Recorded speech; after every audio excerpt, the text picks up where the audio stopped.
Estuvimos hablando sobre la importancia de renovar nuestra mente. Hay múltiples versos que hemos visto sobre la gran importancia de renovar la mente y cómo la mente tiene un rol muy importante en la vida del alma. Y hoy quisiera considerar algunos versículos que aparentemente parecieran decir que la razón o el conocimiento pudieran ser algo malo. ¿Cómo interpretar esos versos? Hemos visto varios versos que hablan del rol de la razón, del pensar de manera correcta según el Espíritu de Dios, una mente renovada por el Espíritu es necesario, ¿verdad? ¿Se acuerdan que hay que ser transformados por la renovación de qué dice Romanos 12? De vuestra mente. Efesios 4 dice, renovaos en el espíritu de vuestra mente.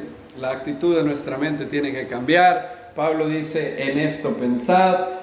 Isaías, el Eterno, dice, venid que razonemos juntos. Hay muchos versos que hablan de que el Eterno nos trata como personas y no va a renovarnos unilateralmente. Uno tiene que poner diligencia, como dice el apóstol Pedro. Y por eso Él no hará una renovación en nuestra vida si nosotros no lo invitamos y no hacemos lo que Él nos ha dicho que hagamos. Ahora, hay algunos versículos que podrían causar confusión en esto y quisiera verlos el día de hoy para poder tener una perspectiva completa de los versos. Digamos, alguien podría decir que los versos que hemos visto son pro conocimiento, pro mente, pro razón, y estos versículos parecieran ser que no, pero cuando los vemos bien, veremos que en lugar de contradecir los otros versos, nos ayudan cuando los contrastamos a ver cuál es la imagen completa. Y sabemos que el Espíritu del Eterno nos ayudará con su ayuda para poder interpretarlos bien. En 1 Corintios capítulo 1, 1 Corintios 1 al 2 tiene algunas cosas que se oyen como si Pablo estuviera en contra del uso de la razón, de la facultad, de la razón que el Eterno dio a los seres humanos. Por ejemplo, voy a ir viendo rápidamente algunos versículos. Miren, por ejemplo, el verso 21 dice, por cuanto en la sabiduría de Dios el mundo dejó de conocer a Dios mediante la sabiduría, agradó a Dios salvar a los creyentes por medio de ¿qué? De la locura de la predicación. Bien, miren otra vez el verso 2, 1. ¿Alguien puede leer 1 Corintios 2, 1? Hermanos, y a vosotros no fui proclamando el misterio de Dios con palabras altisonantes o de sabiduría. Gracias. ¿Alguien más que lo lea del 2 al 5, por favor? Pues me propuse no saber entre vosotros cosa alguna, sino a Yeshua, el Mesías, y a este crucificado. Y estuve entre vosotros con debilidad y mucho temor y temblor. Y ni mi palabra ni mi predicación fue con palabras persuasivas de humana sabiduría, sino con demostración del Espíritu y de poder, para que vuestra fe no esté fundada en la sabiduría de los hombres, sino en el poder de Dios. Vean, Pablo ahí parece contrastar. Él dice que no fue a los corintios con palabras de ¿qué? Persuasivas de sabiduría, sino con demostración del poder del Espíritu. Alguien podría interpretar de eso que el poder del Espíritu pareciera estar en contra o contrastado por lo menos con la sabiduría o el uso de la razón. Y de esto alguien podría pensar que no debe de ser una aspiración de un creyente tener un intelecto agudo, Ahora, si ustedes solo siguen leyendo un versículo más, Pablo dice, sin embargo, ¿qué dice? Hablamos sabiduría entre los que han alcanzado madurez, pero una sabiduría no de este mundo, ni de los gobernantes de este mundo. Y luego Pablo va a hablar de una sabiduría que tiene un origen celestial. Entonces, el mismo Pablo se encargó de decir, pero no piensen que yo estoy hablando de que el uso de la razón o la prudencia o conocer la verdad está mal. Claro que hablamos sabiduría con los que han alcanzado madurez, pero es una sabiduría superior. Ahora, hay tres cosas que podemos decir de este verso.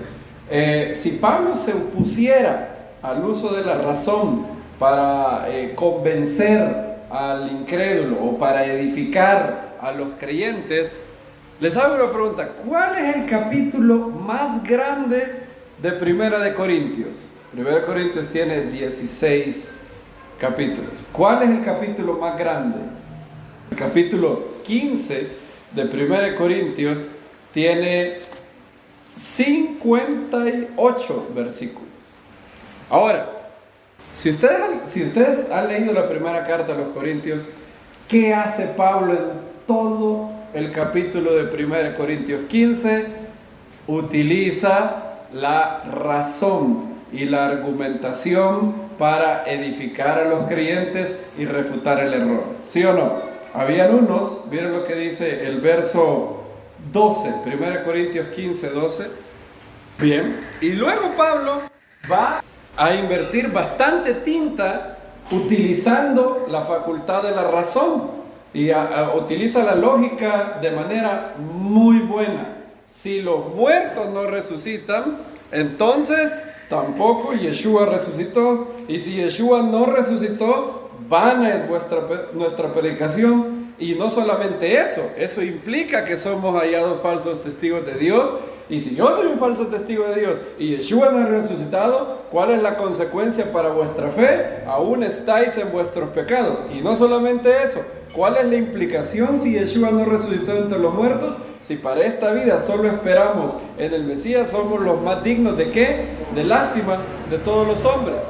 Y luego Pablo sigue y procede a dar una razón de la esperanza que hay en nosotros. Lo mismo que dice Pedro, ¿verdad? Primera de Pedro 3:15, donde él utiliza la palabra logos. De hecho, ahí logos quiere decir razón. Primera de Pedro 3:15. Si van conmigo, es lo que Pablo hace, de hecho. Primera de Pedro 3:15. ¿Alguien que lo lea, por favor? Sino santificad al Mesías como Señor en vuestros corazones y estad siempre prestos para presentar defensa ante todo el que os demande razón acerca de la esperanza que hay en nosotros. Gracias. A todo el que demande razón. Apología es la palabra que aparece ahí donde dice defensa, y más adelante aparece la palabra logos. Ahí significa razón, una argumentación lógica y racional de por qué creo, cuál es la base racional de mi fe. Y es lo que Pablo hace ahí. Pablo no está en contra del uso de la razón, sino que está en contra de algo más. ¿Qué es lo que Pablo estaba criticando o diciendo que no es algo sano para un creyente? No la razón, sino algo que había calado mucho en el mundo griego, el racionalismo, que vimos hace unos Shabbat que no es lo mismo, ¿verdad? Racionalismo no es lo mismo que razón. Un racionalista tiene una confianza excesiva en su razón. Excesiva. Si Dios dice algo y la razón de él dice algo, ¿a quién le da más peso un creyente? A Dios. ¿A quién le da más peso un racionalista? A su razón. Piensa que el racionalista en realidad tiene el Dios de su razón. Él adora su razón.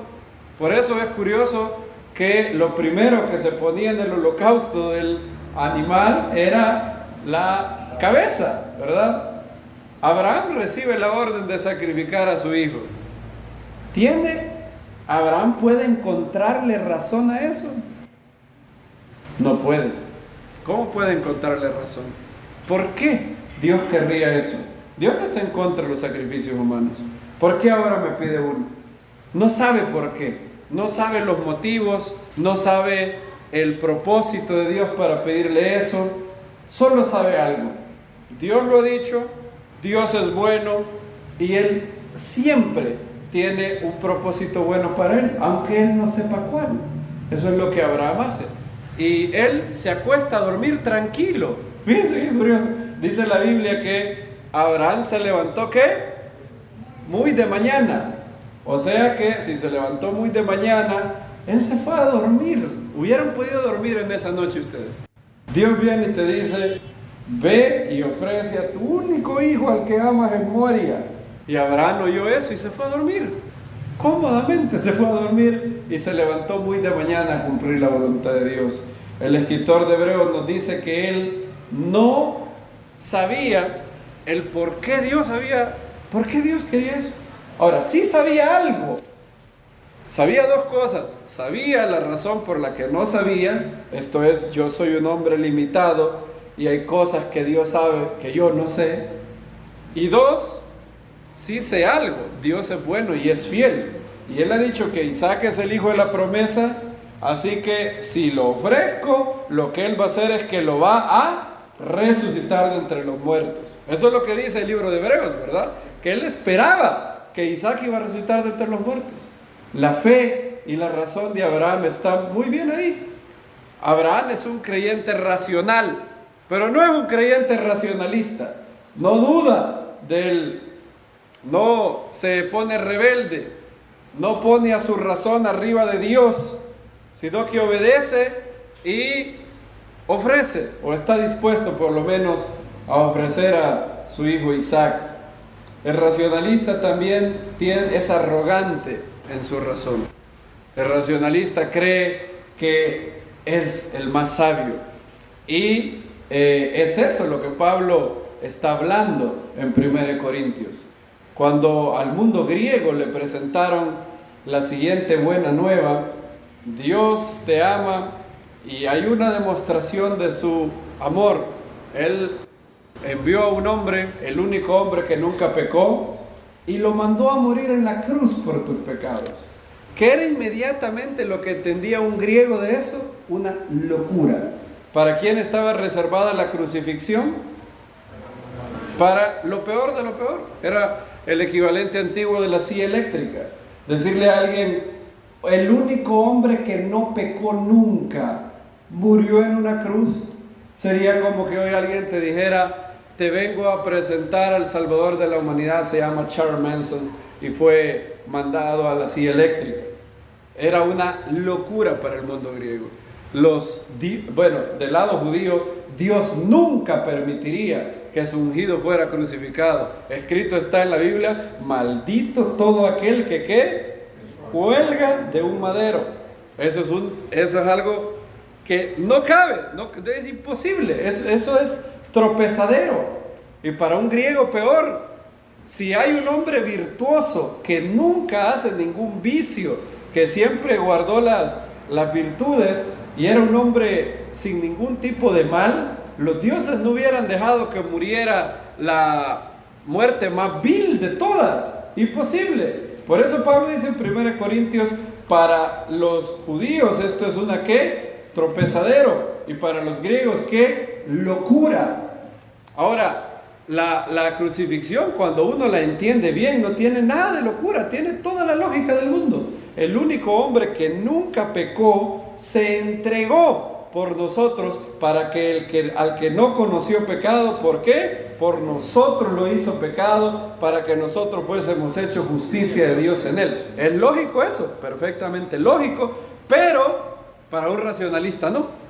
Para un racionalista griego diría, no, que están locos.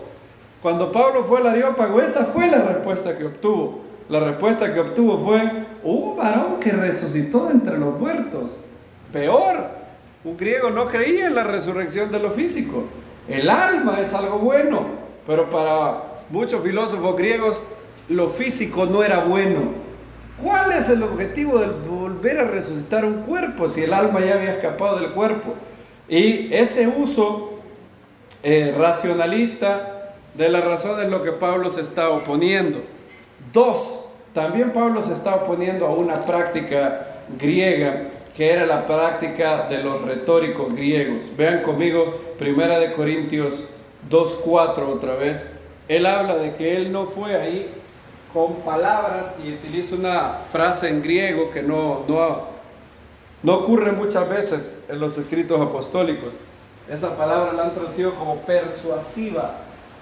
1 Corintios 2:4, alguien que lo lea, por favor. Y ni mi palabra ni mi predicación fue con palabras persuasivas de humana sabiduría, sino con demostración del Espíritu y de poder, para que vuestra fe no esté fundada en la sabiduría del mundo, sino en el poder de Dios. Gracias. Los retóricos griegos se jactaban, y en Corinto esto era algo que todo el mundo conocía, de que ellos podían hacer creerle a un hombre que lo blanco era negro y que lo negro era blanco, por medio no del uso de la razón, sino con el uso de habilidades lingüísticas, de oratoria. Y con la manera en cómo ellos lo hacían, es que ellos venían y empezaban a hablar ignorando la sustancia de la discusión y solamente centrándose en argumentos emocionales para apelar a la lástima de la gente, y de esa manera algunos llegaban a cobrar dinero para decirle a las masas lo que las personas que les pagaban querían que las personas creyeran. Y esa era una práctica de los ciertos filósofos. Había un filósofo, si mal no me acuerdo, era Demóstenes, que decía que él podía hacer eso. Él podía hacerte creer que lo negro era blanco y lo blanco era negro. Y contra ese uso ilícito de la palabra, es que Pablo le dice: cuando yo fui a ustedes, yo no fui a hablarles mentiras. Yo no fui a hablarles algo que no es cierto, pero con palabrería bonita.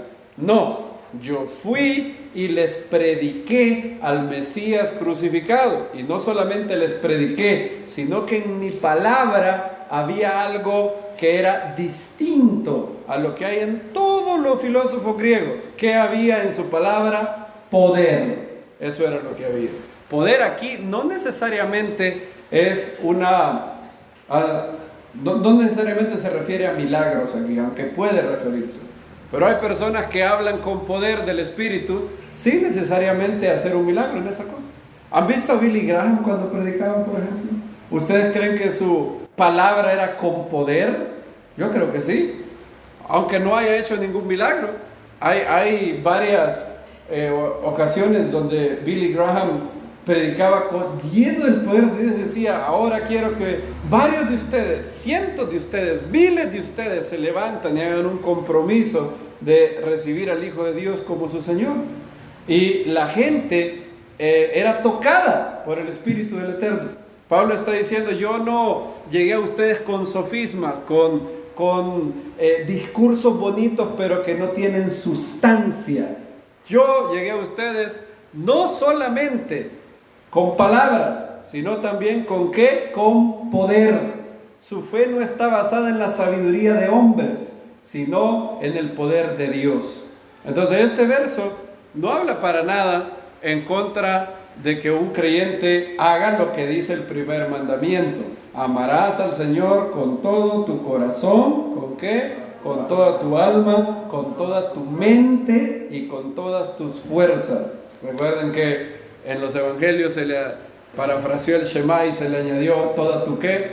Mente, para asegurarnos que estuviera ahí lo que está en hebreo. ¿Y por qué? ¿Contra qué está hablando en 1 Corintios? Dijimos, Pablo no está hablando contra el uso de la exposición racional de la verdad, porque él mismo hace eso en 1 Corintios 15. Si Pablo estuviera hablando en contra de usar la lógica y la razón, Pablo se contradijo en tiempo récord, porque escribió en 1 Corintios 1 que no hay que utilizar palabras racionales, y en 1 Corintios 15 se echó 58 versículos ofreciendo evidencia racional por la fe. A menos de que Pablo se haya contradicho tan rápido, eso no es su punto. El punto de Pablo es, uno, el racionalismo es algo malo. No debemos, está bien que utilices tu razón, pero el hecho que no entiendas algo no quiere decir que Dios no tiene un buen motivo para hacerlo. El hecho de que Dios tiene un propósito que tú no puedas entender no quiere decir que no hay un propósito. Lo inexplicado no es inexplicable. Son dos cosas muy distintas. Algo que yo no entiendo no quiere decir que no tenga razón. Simplemente yo la desconozco. Y lo cual tiene toda la lógica del mundo. ¿Cómo podría yo, una persona limitada, querer comprender el todo de Dios? Todos sus propósitos, todos sus pensamientos, todos sus motivos, todo lo que Él tiene en cuenta en su providencia del mundo. ¿Hay alguna esperanza de que yo pueda llegar a hacer eso? No. También Pablo está hablando en contra de solamente hablar con palabras persuasivas para engatusar a la gente sin que eso tenga sustancia. Depender mucho de la capacidad de hablar y no depender del Espíritu Santo. Eso es lo que Pablo habla también. Me recuerdo una vez alguien, creo que le dijo a Charles Spurgeon de que había un predicador americano que no hablaba bien, que las palabras algunas veces se tropezaba en las palabras y esperaban que Spurgeon dijera algo en contra de ese predicador. Y él dijo, yo quisiera conocer a ese hombre que tiene una pasión por predicar la buena nueva de salvación, que hasta se equivoca, hasta se le traban las palabras. Yo quisiera conocer a ese hombre. Nuestra competencia no viene, yo no tengo la expectativa de que únicamente mis palabras, únicamente con mi intelecto, yo pueda cambiar su vida. Para nada, tengo cero confianza en eso. Sin mí, dijo el maestro, que nada podéis hacer. Separados de mí, no podéis hacer nada. Y Pablo está aquí hablando contra la confianza excesiva en las palabras, y también está hablando en contra del orgullo intelectual que había en mucho del mundo griego. Mucho del mundo griego tenía este problema de orgullo intelectual, lo cual me lleva al segundo verso que se ha malinterpretado mucho. Está en 1 Corintios 8, y ahí vamos a ver otra vez la crítica de Pablo sobre el mal uso de la razón. Pablo no está criticando el buen uso de la razón. Dios te dio tu capacidad cognitiva de tu mente. Tu mente es una de las facultades principales de tu alma, a través de la cual te llegan casi la mayoría de las cosas, a través de la cual tú interpretas la realidad, a través de la cual tú llegas a otras facultades del alma como tus sentimientos, tu voluntad, tus deseos. Y Pablo no está hablando para nada en contra del legítimo uso de la razón. Él ha dicho que hay que renovar la mente en Romanos y en Efesios, pero hay un uso incorrecto de la razón. ¿Alguien puede leer 1 Corintios 8:2, por favor? Ahora bien, en cuanto a los sacrificados los ídolos, sabemos que todos tenemos conocimiento, pero el conocimiento envanece, en tanto que el amor edifica. Si alguno se imagina que sabe algo, aún no lo sabe como debe saberlo. Aún no lo sabe como debe saberlo.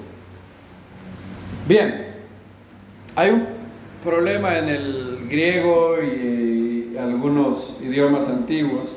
Hoy en día, cuando alguien está escribiendo un libro y va a citar a un autor, tenemos unos signos que usamos, ¿verdad? ¿Cómo se llaman esos signos?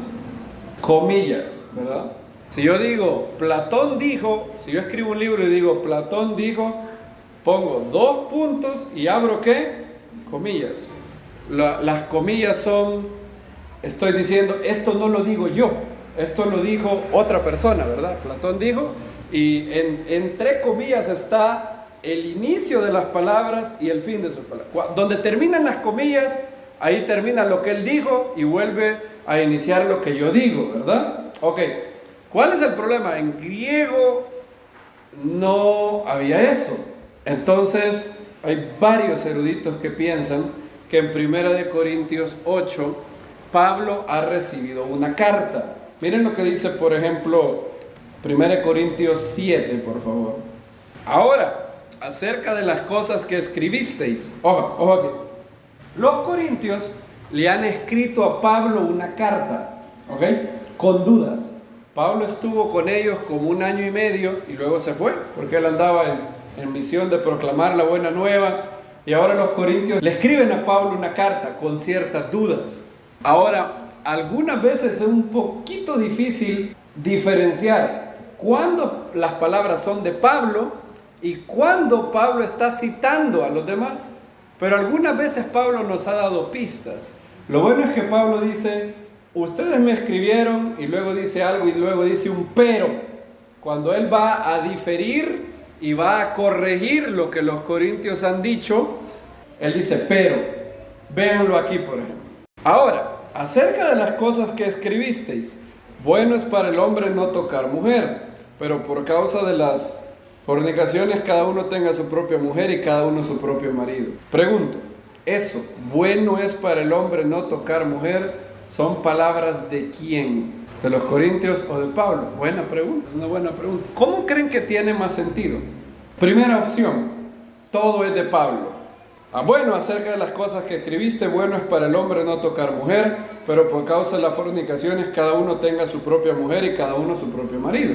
Si Pablo dice eso, pequeño problema con Génesis, ¿verdad? Génesis dice, no es bueno que el hombre esté solo. Pablo estaría contradiciendo a Génesis, ¿verdad? Génesis dice, no es bueno que el hombre esté solo, le haré ayuda idónea para él. Y aquí Pablo está diciendo que es bueno para el hombre estar solo. Sí, ¿verdad? Sería una contradicción. Ahora, ¿qué tal al revés? Ahora, acerca de lo que escribisteis, 2 puntos, comillas. Bueno es para el hombre no tocar mujer. Palabras de los corintios. Y Pablo inmediatamente dice, pero a causa de las fornicaciones cada uno tenga su propia mujer y cada uno su propio marido. Ahora, ¿en qué mundo vivían los corintios para decir eso? ¿Vivían en un convento, en algún lugar? No, en esta época había una hambruna. Y hay muchos eruditos que piensan que la duda de los corintios era la siguiente: hay una gran hambruna. En estas circunstancias de hambruna es mejor no casarse. ¿Por qué? Es decir, si apenas tengo alimento para sostenerme a mí mismo, imagínense, me caso y tenemos un hijo, estoy trayendo un alma al mundo a aguantar hambre. De hecho, Pablo dice esto, miren más adelante. ¿Alguien puede leer 1 Corintios 7:26? Pienso entonces que esto es bueno a causa de la aflicción presente, y hará bien el hombre quedarse como está. ¿Cuál es la aflicción presente? Eso es muy importante porque lo que Pablo escribió aquí, él escribió dando consejo de una situación de ese tiempo. ¿Ya vieron? O sea, esto no es para todo el mundo, en todos los tiempos, en todos los lugares. El catolicismo tomó 1 Corintios 7, bueno es al hombre no tomar mujer, como una de las bases para el celibato. Ahora, esto no era Pablo dando la ley universal de celibato. No, dice Pablo, por causa de la aflicción presente.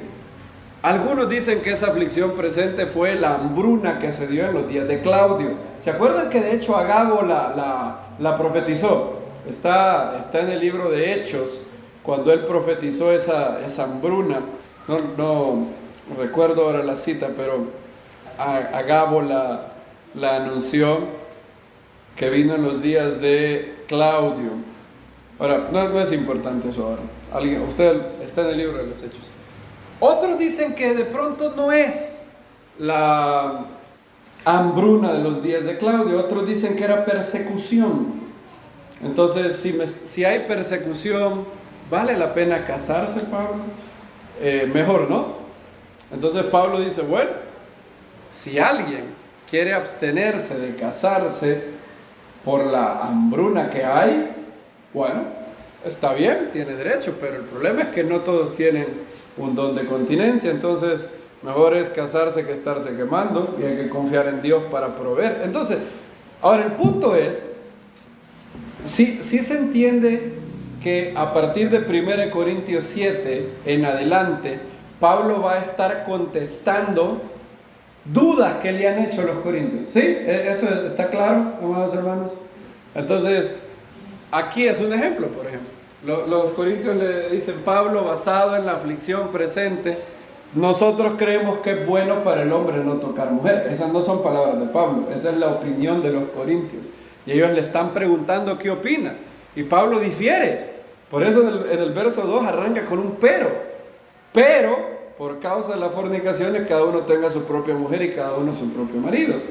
Y luego da las guías de una mujer santa y un hombre santos unidos en matrimonio. Y cómo cada uno debe de morir a sí mismos para agradar al otro. Ahora, en 1 Corintios 8, pareciera lo mismo. Pareciera que Pablo ya dejó el tema de la aflicción presente y el matrimonio y ahora va a entrar a otra duda. Pablo, con los sacrificados los ídolos, nosotros, fíjense, ¿cuáles son las palabras de Pablo y cuáles son las palabras de los corintios? Una buena pista es el pero de Pablo. Cuando él va a diferir con los corintios, él dice pero.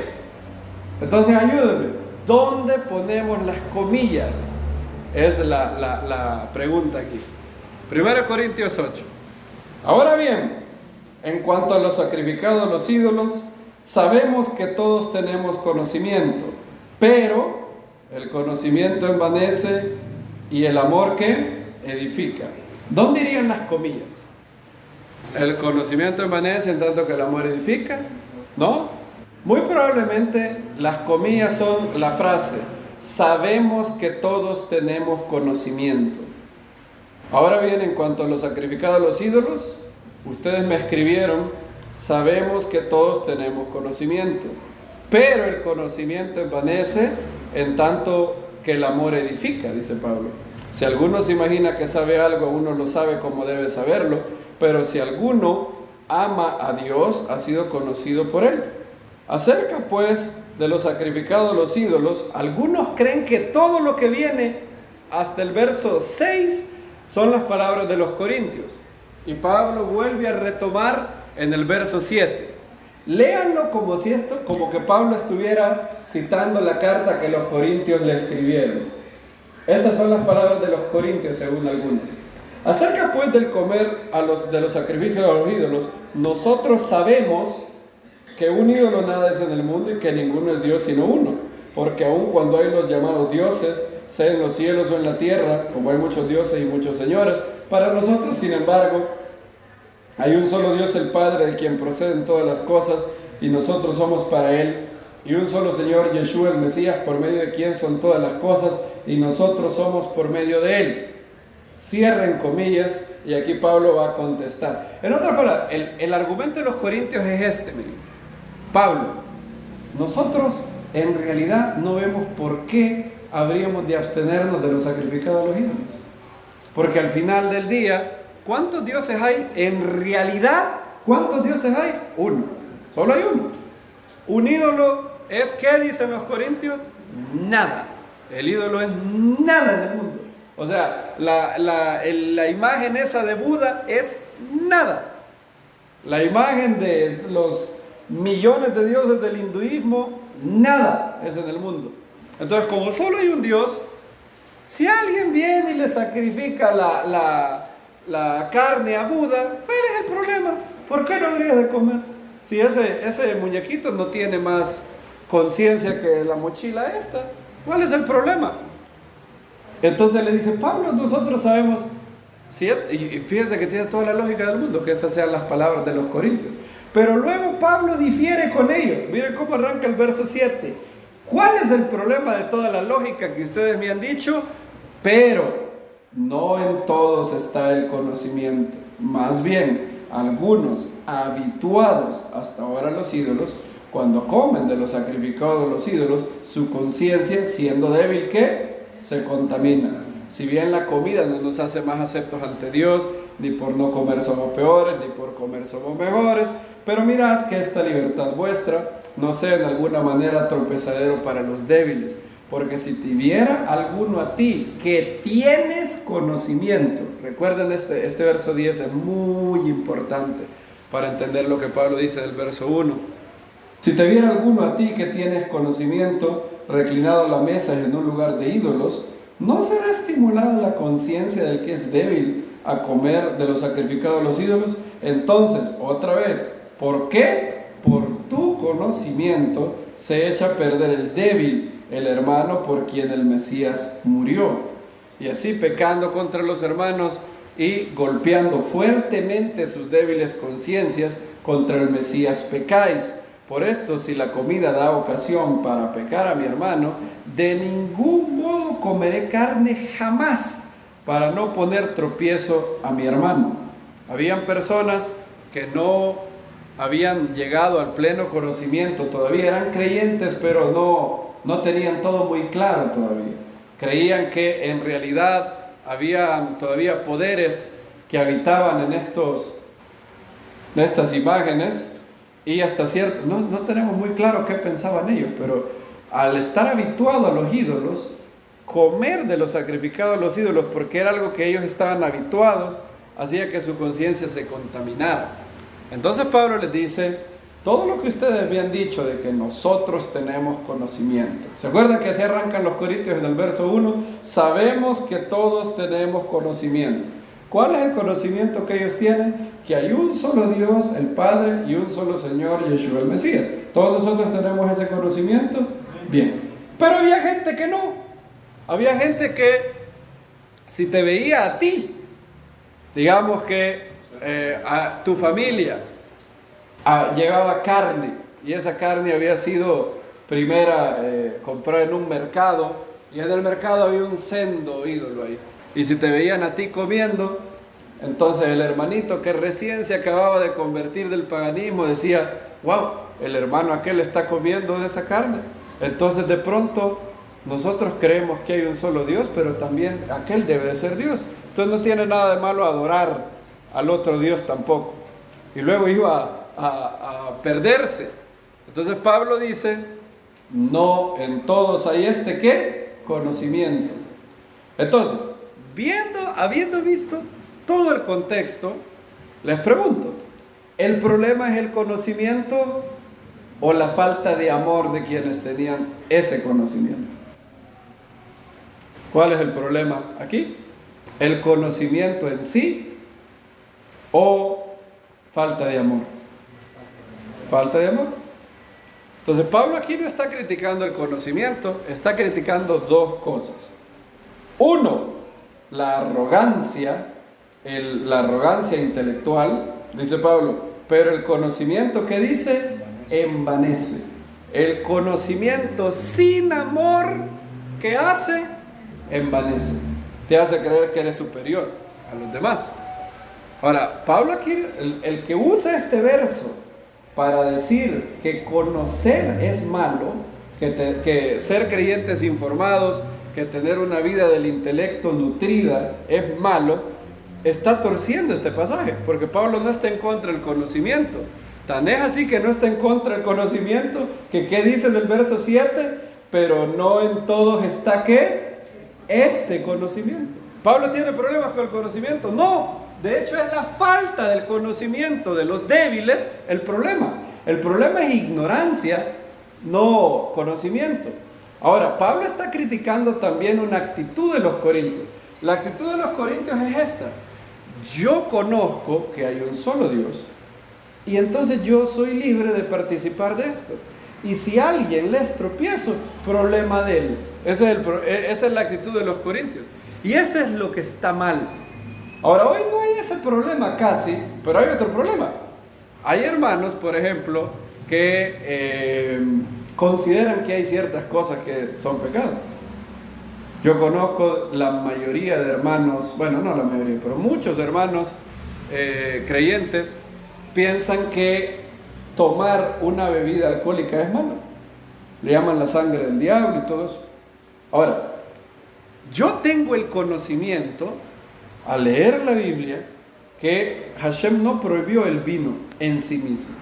Está prohibido la borrachera y está prohibido ser adicto a mucho vino. Entonces, como lo dije la vez pasada, los borrachos no heredarán, ¿qué dice Pablo? El reino de Dios. Si alguien no puede controlar, si alguien no puede tomar una copa de vino sin beberse después 2 botellas, no debe de tomar vino nunca, ni siquiera oler la loción, jamás. Y si alguien antes de convertirse fue borracho, no tiene que probar ninguna bebida alcohólica. Se está proveyendo para los deseos de la mala naturaleza.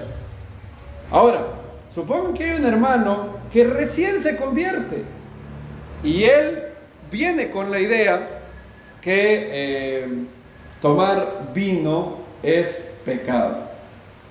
Yo tengo el conocimiento que no es pecado, pero hay 2 opciones.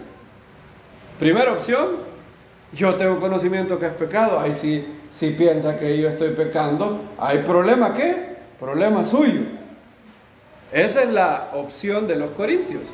Conocimiento arrogante. Conocimiento de decir, ¿qué me importa a mí lo que pase con eso? ¿Cuál es lo que Pablo dice? No. Tú eres fuerte. Tú sabes que una copa de vino no te hace pecar, ni nada, ni nunca. Yo personalmente nunca he estado borracho.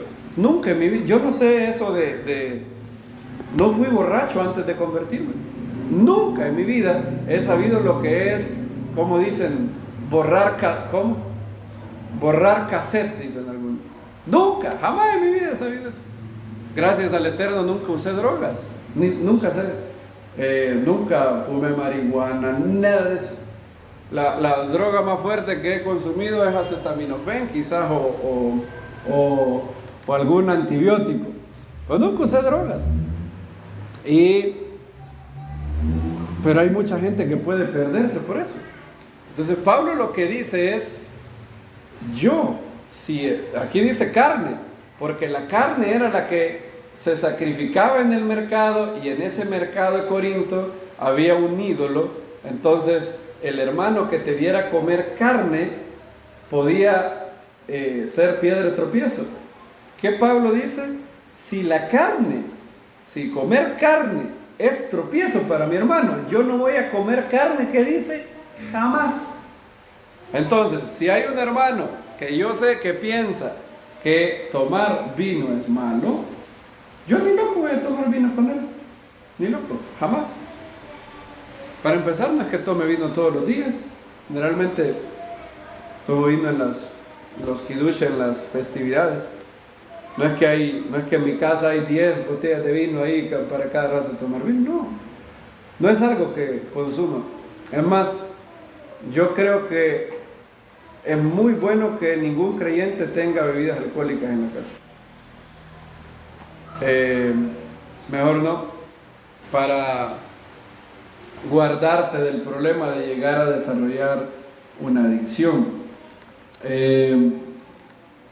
Y eso es lo que hace el amor. Entonces aquí el problema no es el conocimiento.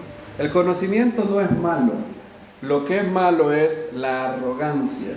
El conocimiento sin amor, ¿qué genera? Arrogancia. El conocimiento, que dice Pablo, sin amor envanece. El amor edifica. Ahora noten que ambos, los corintios y Pablo, ambos tienen conocimiento. Ahora, ¿qué es lo que los corintios no están teniendo que sí Pablo tiene? Amor. Eso es lo que los corintios no están exhibiendo en este momento.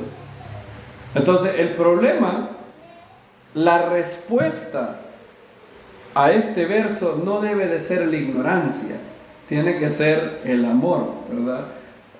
Si alguien dice, Pablo dijo, pero el conocimiento envanece, mas el amor edifica, por lo tanto hay que ser ignorante. ¿Es cierto eso? No, ¿Cuál debería de ser la conclusión?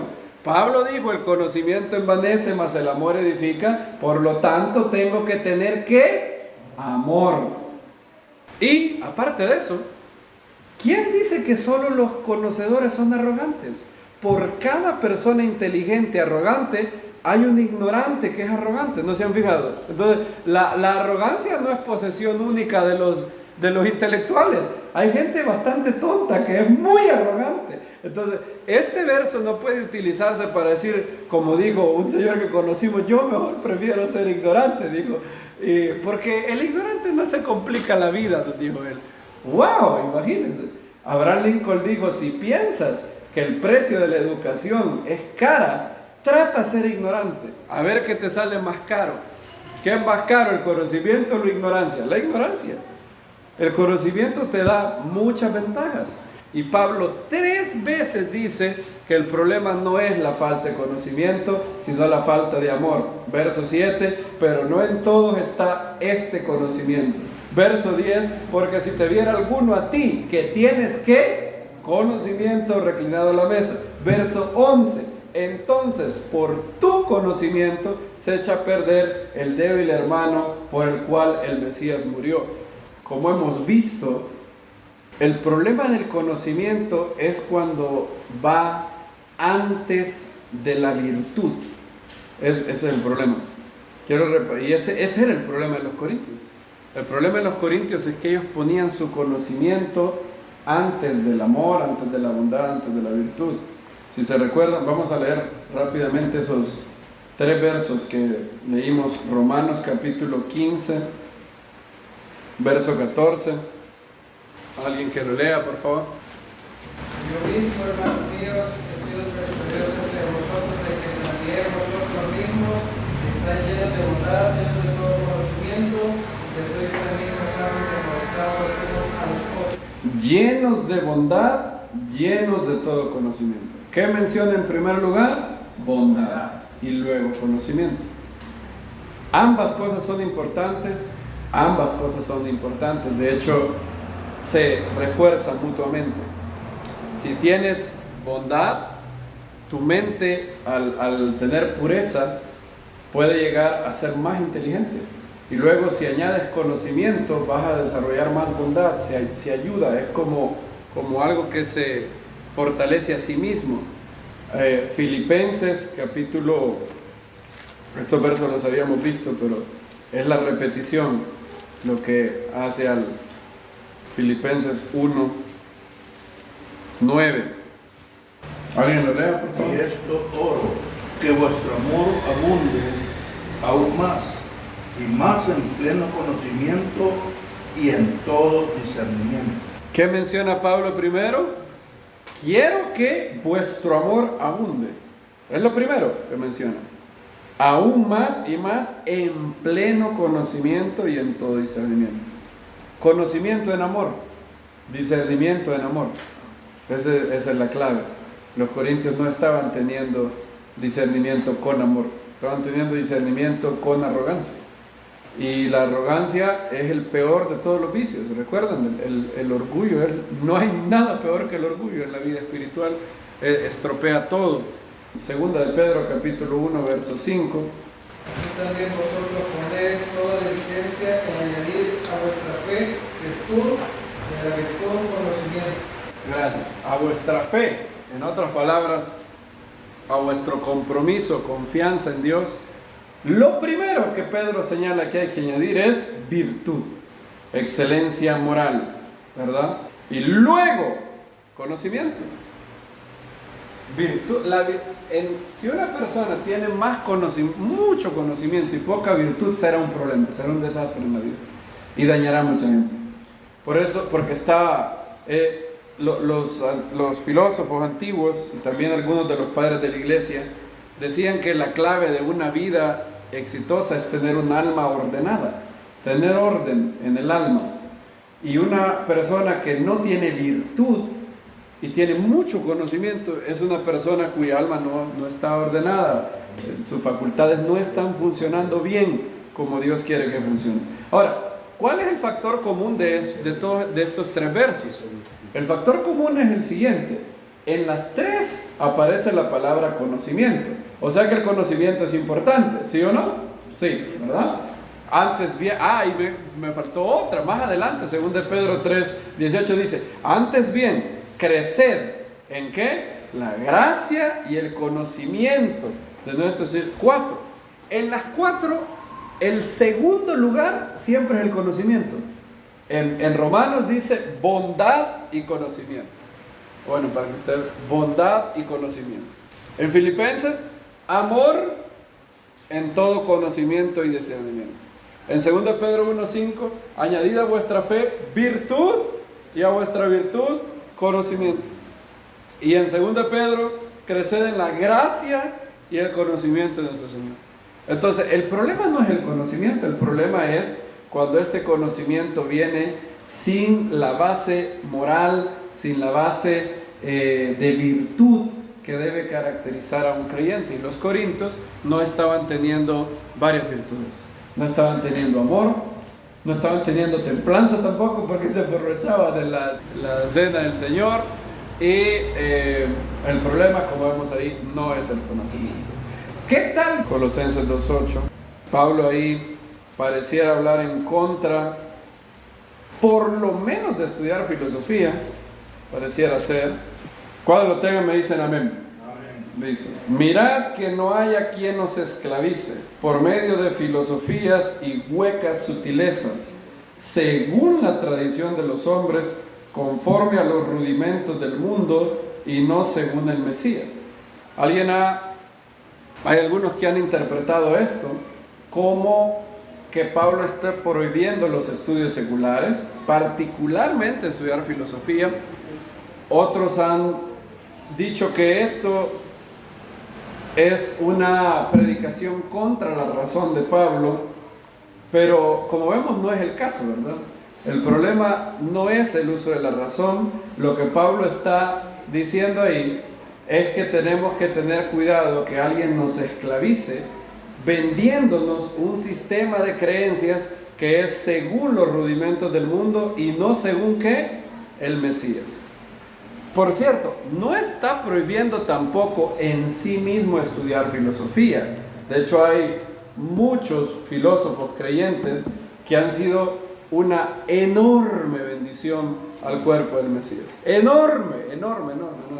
Es más, en un sentido, todo creyente es un filósofo.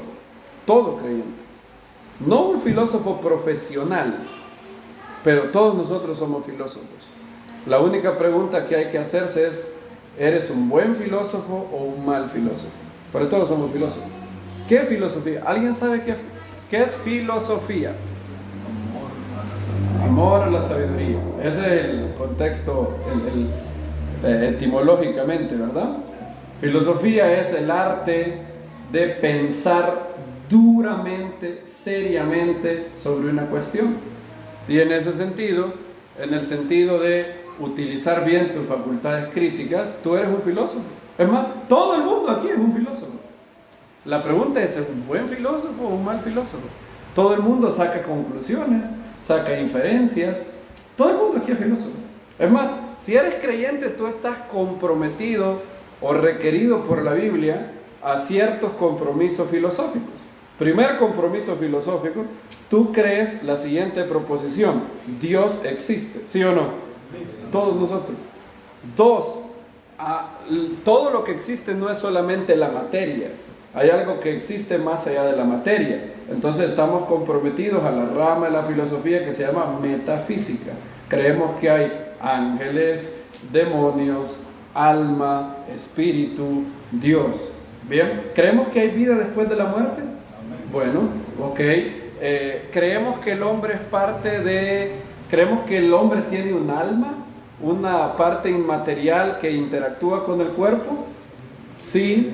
¿Creemos que la verdad es objetiva? Sí. ¿Creemos que hay valores morales objetivos? Sí.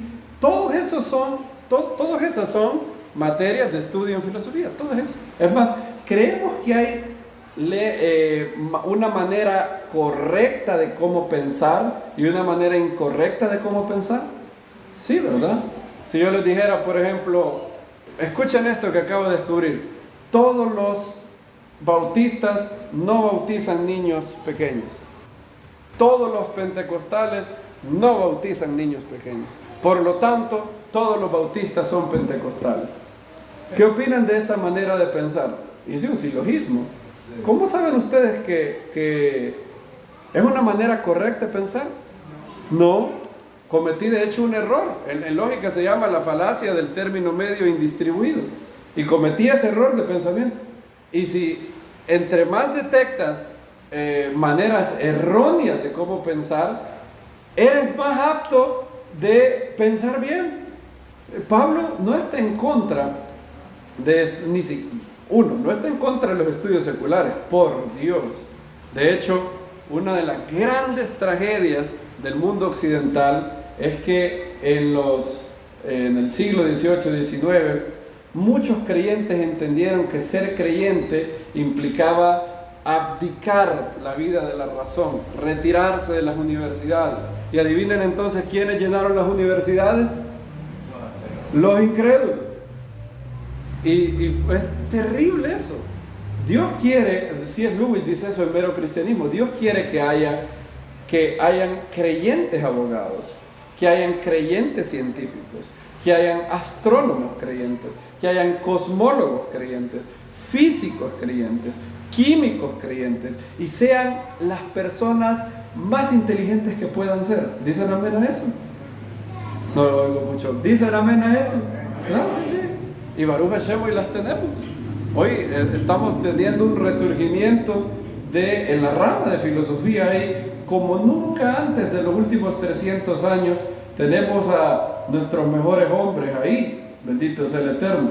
Y Pablo no está hablando en contra de la filosofía, de a conocer. Es más, la mejor manera de no ser presa de una filosofía hueca y sutil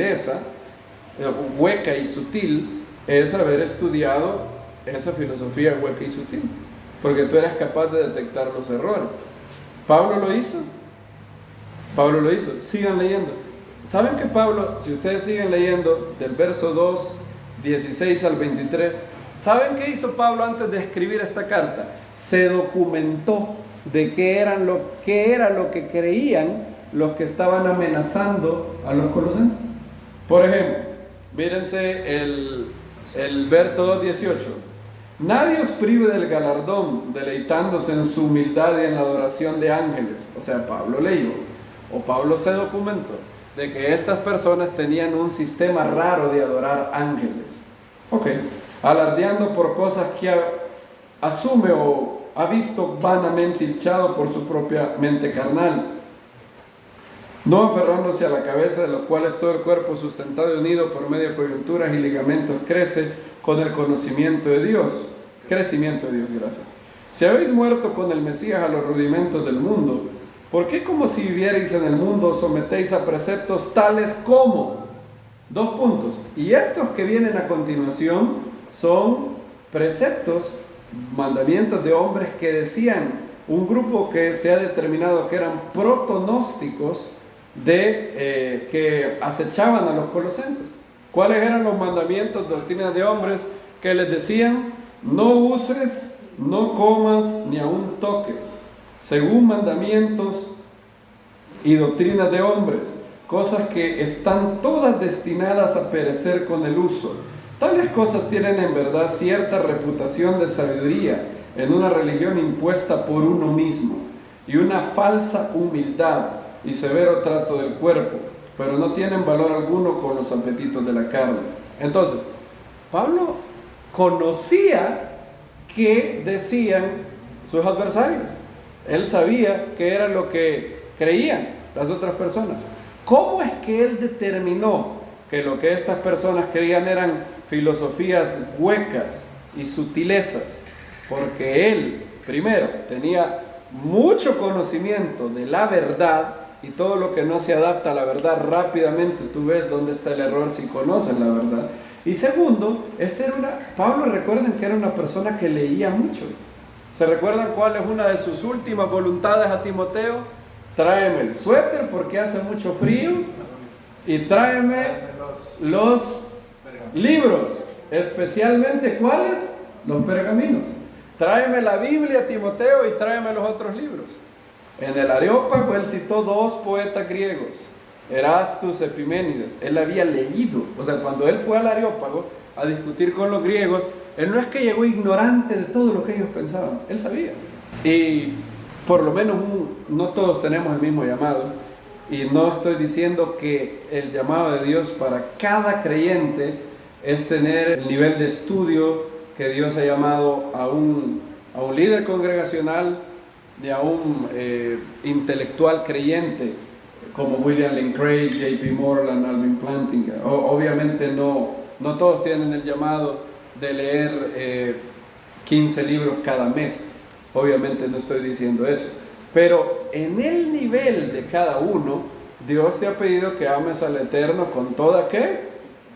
Tu mente. Y este verso no habla, Pablo no está hablando en contra de la razón, está hablando de huecas sutilezas. ¿Por qué son huecas? Porque no son razonables, porque son contradictorias, porque no tienen base en la verdad. ¿Y cuál es el problema de estas filosofías? Que es una filosofía no según el Mesías, sino según los rudimentos del mundo.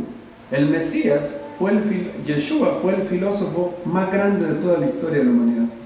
¿Ustedes creen eso? Él es el filósofo más grande de toda la humanidad. Él es más que un rabino. Él es más de todo. Él es un rabino, pero es más que un rabino. Él es un filósofo, pero es más que un filósofo. Sí, él razonaba. Él era una mente tan aguda que después de hacerle varias preguntas, sus adversarios dijeron, y mejor ya no le preguntemos, mejor ya no le digamos nada. La gente se admiraba de qué dice el Evangelio de Lucas, de su inteligencia. Yeshua es el ser humano más inteligente que ha existido. Colosenses dice que en él están escondidos los tesoros de ¿qué? De la sabiduría y del conocimiento. Él es sumamente inteligente. ¿Se han fijado la inteligencia que tiene en sus parábolas? Cuando él empezaba a contar una parábola, ustedes se pueden imaginar cómo lo miraba la gente, el interés con el que lo veían. La gente se admiraba, tenía autoridad, y debido a que era puro, nunca había cometido un pecado, la pureza del alma hacía que su inteligencia fuera todavía más aguda. El pecado tiene la facultad de que entenebrece la mente. Entre más pecas, tu mente se entenebrece más y puedes llegar a aceptar contradicciones absurdas. Entre más puro es un corazón, su intelecto tiene más capacidad de pensar mejor. Aristóteles era muy inteligente, pero llegó a decir que el orgullo era una virtud. La Biblia dice que el orgullo no solamente es una virtud, es el peor de todos los vicios. La Biblia dice que el orgullo es el pecado original del diablo. No pongas a un neófito para que no se envanezca y caiga en el mismo juicio del diablo. Y todos nosotros somos filósofos. Todos pensamos bien. La pregunta es, ¿qué filósofo eres? ¿Un filósofo que piensa bien o un filósofo que piensa mal? Hace unos años yo compré este libro. Se llama Theistic Evolution. Un libro de 972 páginas. ¿Y por qué lo compré? Habla sobre cómo refutar o cuáles son los problemas de la creencia que hoy hay varios que creen eso, la evolución teísta. Y yo no estaba muy preparado para saber cuáles eran la evidencia en contra y cómo defender el creacionismo bíblico contra la evolución teísta. ¿Qué cree alguien que cree en la evolución teísta? Él cree que Dios creó al mundo y la diversidad biológica de vida que observamos, Él utilizó la evolución darwinista para traer todo esto. O sea, Él cree en Dios. Él es un creyente en Dios. Cree en Dios.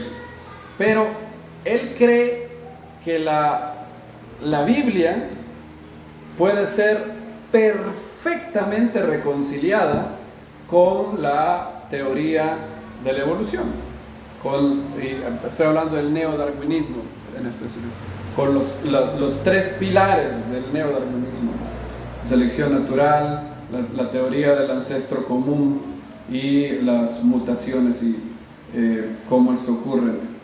Ahora, hay varios, por ejemplo, Francis Collins es un creyente que sabe mucho del ADN, y él era ateo, pero después del descubrimiento del ADN se volvió creyente. Es la persona que más sabe del ADN, y él es un creyente. Ahora, él cree en la evolución teísta. Él cree que Dios creó al mundo y luego puso al mundo a correr y no intervino en la diversidad biológica que vemos, sino que Él ya programó, digámoslo así, preprogramó el mundo de tal manera que cuando Él hizo la explosión, el Big Bang, por cierto, el Big Bang sí tiene mucha evidencia a favor de que es la manera que el Eterno utilizó para crear el mundo, pero eso sí, pero lo otro no. Lo otro dice que luego el Eterno prácticamente no intervino, y yo encontraba muy difícil de conciliar eso con la Biblia, la segunda parte, el neodarwinismo. Y me di cuenta que J.P. Moreland, Stephen Meyer y 25 eruditos iban a sacar este libro con los problemas científicos, filosóficos y teológicos de la evolución teísta. Y es un libro fascinante. O sea, yo lo tengo lleno de notas, está subrayado y todo, muy, muy bueno. Y la razón es que tomo en serio que tengo que estar preparado para cuando las personas me pregunten razón de mi fe. Por eso, para leer ese libro de 900 páginas fue algo tan maravilloso. Yo lo llevaba, lo leía, iba leyendo como 20 páginas todos los días, y después de leerlo estaba tenía wow, mi mente se abrió tanto. ¿Por qué es que estas personas llegaron a creer eso? Vi la evidencia en teoría genética que tienen en favor de la teoría del ancestro común. Y al ser científicos, y yo no soy científico, sus evidencias pueden parecer muy, muy, muy abrumadoras. Ahora, cuando hay en este libro 13 científicos de altísimo nivel de Canadá, Estados Unidos, Suecia y otras partes de Europa, y te dicen, ok, lo que dice Francis Collins sobre la evidencia del ancestro común, aquí está, mira, este es el 1, 2, 3, 4, 5, 6 problemas. Y eso es precisamente lo que hizo Pablo en Colosas. En Colosas él se documentó de que eran lo que creían los demás. Y en el nivel de cada uno, la Biblia nos manda a amar a Dios con toda nuestra mente.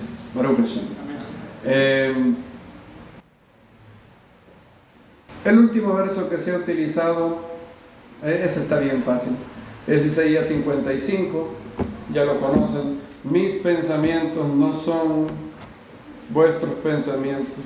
Isaías 55, 8. Porque mis pensamientos no son vuestros pensamientos, ni vuestros caminos mis caminos, dice el Eterno. Porque como los cielos son más altos que la tierra, y así mis caminos son más altos que vuestros caminos, y mis pensamientos más que vuestros pensamientos. Alguien llegó a pensar de ese verso que, bueno, debido a que yo no puedo saber, los pensamientos de Dios son más altos que mis pensamientos, ¿para qué utilizar la lógica? ¿Para qué utilizar la razón, la argumentación lógica? Ahora, ¿es eso lo que dice Isaías 55? No, ¿verdad? Sobre todo cuando el primer verso de Isaías dice, venid luego y razonemos, como dice en hebreo. El Dios que te invita a razonar en Isaías capítulo 1 es el Dios que te dice no razones en Isaías 55. No, ¿verdad? Eso no tiene lógica. ¿Qué es lo que sí significa Isaías 55? Isaías 55 es una refutación del racionalismo, pero no de la razón, ¿verdad? Hay cosas que están más allá de nuestro conocimiento, más allá de nuestra sabiduría. Si yo hubiera visto a Job sufrir, ¿podía yo explicarle a Job por qué estaba sufriendo? No. ¿Cuál fue la respuesta simplista de sus 3 amigos? Su lógica fue, bueno, sabemos que Dios no castiga. Esta era la lógica de ellos. Sabemos que Dios no castiga a una persona con un juicio bien fuerte, a menos que esta persona sea un pecador fuera de serie, ¿verdad? No es un pecador común, o sea, este tiene que ser un tipo malo.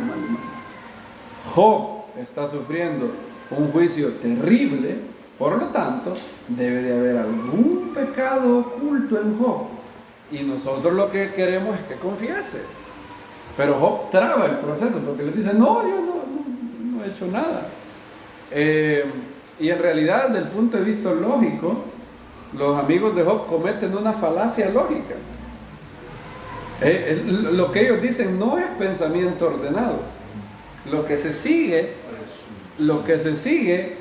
de lo que pasa de Job es la siguiente conclusión. Por lo tanto, si una persona sufre y no ha hecho un pecado fuera de serie, entonces debe de ser por otra razón que no es juicio. Eso es lo que se sigue lógicamente. Los amigos de Job no eran ni siquiera buenos para la lógica, eran muy simplistas y cometen un error de lógica. Ahora, hasta ahí no llega la lógica, hasta decir, bueno, no necesariamente todo sufrimiento es debido a un pecado. Yeshua enfrentó de hecho un falso dilema. Rabí, ¿quién pecó? ¿Este o los padres para que haya nacido así? Habían ciertos judíos del tiempo de Yeshua que pensaban que usted podía pecar en el vientre de su madre. O sea, tú podías pecar siendo bebé. Entonces por eso le dicen, Rabí, ¿quién pecó? ¿Este en el vientre de su madre o los padres para que haya nacido así? Es un dilema, ¿verdad? Bueno, Aristóteles dijo que tú puedes reconocer un falso dilema cuando las dos opciones no son exhaustivas. Si hay una tercera opción, tú puedes deshacer el problema. Y es lo que Yeshua hace, ¿verdad? ¿Qué dice Yeshua? Ni este pecó, o sea, no pecó, no es que sea sin pecado el hombre, pero no hizo un pecado brutal, ¿verdad? Ni los papás, sino ¿para qué? Para que la gloria de Dios se manifieste. Y hay ciertas cosas que yo no puedo entender. Hay ciertas cosas que ustedes no pueden entender. Y lo que enseña Isaías es que tenemos que ser humildes con nuestra razón. Eso es lo que enseña. Los pensamientos míos, los pensamientos de Dios son ¿qué? Son más altos. Entonces, por eso tengo que ser humilde.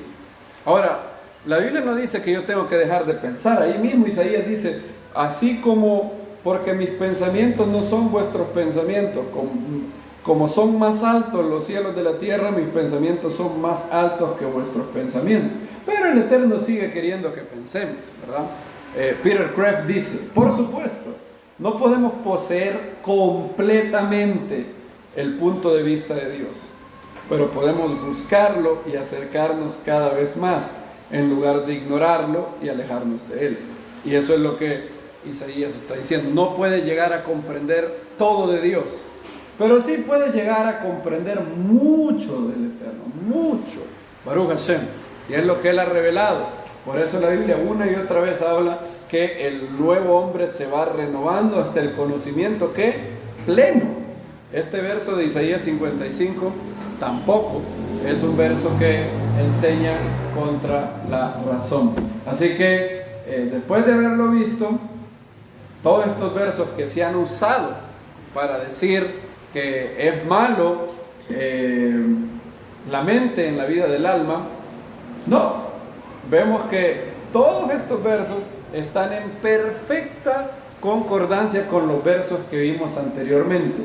El Eterno quiere que lo amemos con todo nuestro ser, todos tus pensamientos, con tu voluntad, con nuestras emociones, con nuestros deseos, con nuestro cuerpo, con todo lo que tenemos, con todas las facetas de nuestro ser. Tenemos que amarlo y crecer en la gracia y el conocimiento de nuestro Señor Yeshua. A Él sea la gloria y la honra hasta el día de la eternidad. Amén.